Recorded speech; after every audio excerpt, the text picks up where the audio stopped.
Thanks, Mr. Chairman. I'm sorry Senator Mikulski left because I'd like for her to know that Dr.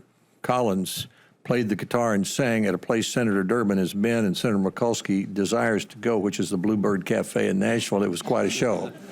And what's that song, Knockout Disease? Is that? That was it. I'm surprised you remember. I thought you might have suppressed the whole memory. I mean, it's a great, it's a great hit.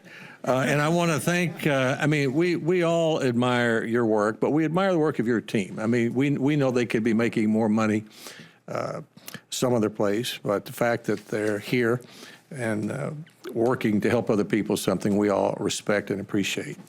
I'd asked you, Dr. Collins, earlier for the bill that Senator Murray mentioned, she and I are working on. We're trying to create an environment so precision medicine can succeed, where we get inventions and discoveries through the process more rapidly.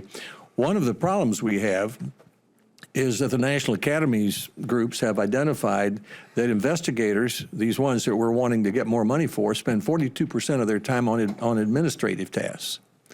Now, if we're talking about billions more for investigators, shouldn't we be spending an equal amount of time trying to get that 42% down so we create more dollars there? There's a new report headed by the former chancellor of the University of Texas, which makes a number of serious specific recommendations about how to deal with that. One of them includes a research board that would coordinate an approach toward the spending of the $42 billion we put out, not all of that through NIH, to colleges and universities to try to eliminate duplication and make it more efficient. My question is, and you don't have to do it today, would you, a lot of their recommendations have to do with NIH.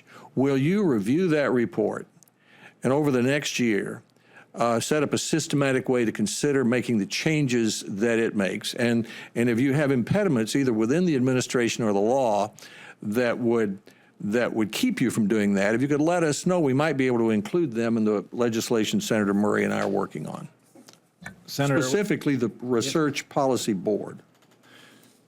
Senator, I appreciate very much the role you've played in bringing this important issue to the attention of the academic community and other constituents as well, including the government. Well, thank you. I'm going to ask you to leave me about 2 minutes because I have another question I want to ask. We will take with great seriousness this report. We've looked at it in a preliminary way. We will look at it much more deeply. I think we do have a number of ideas and responses to that. I'll be glad to share with you about how we could do something to reduce that 42%. Thank you. I want to ask you some questions about funding, but I don't need the answers today. But I think all of us need the answers in the next few weeks.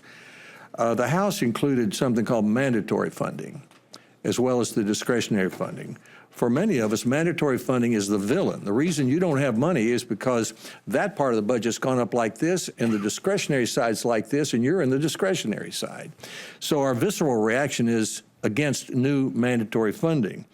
But I'm convinced that this is a critical time in science and a critical time of opportunity. So I'm willing to think about that. And I have these questions as I think about that.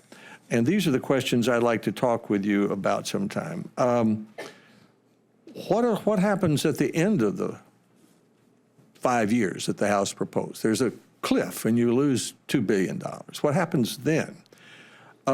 What's the purpose of the mandatory funding? If there's a difference between discretionary funding and mandatory funding, you just mix it all up, or is there some distinct purpose that would justify a steadier stream of money toward mandatory funding, and what would that be?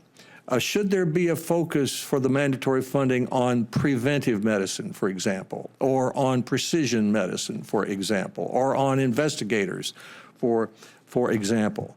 And what about oversight? I mean, we had an embarrassing thing happened in the NIH about its manufacturing of sterile drugs recently. And if you're not accountable to us for what happens there, then you're not accountable to anybody, really. And that's our job as appropriators.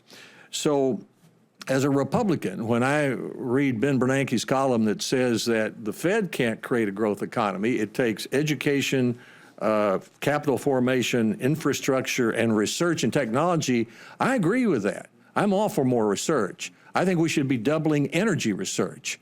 rather than subsidizing windmills and putting money in the pockets of, rich investors somewhere for after 22 or 3 years. I think we should be setting priorities. My priorities very well do include your work and Dr. Monize's work. But I'd like you to think about the questions I ask about that type of funding, and maybe one of these days we'll have a chance to talk about it. Thank you. I will certainly do so.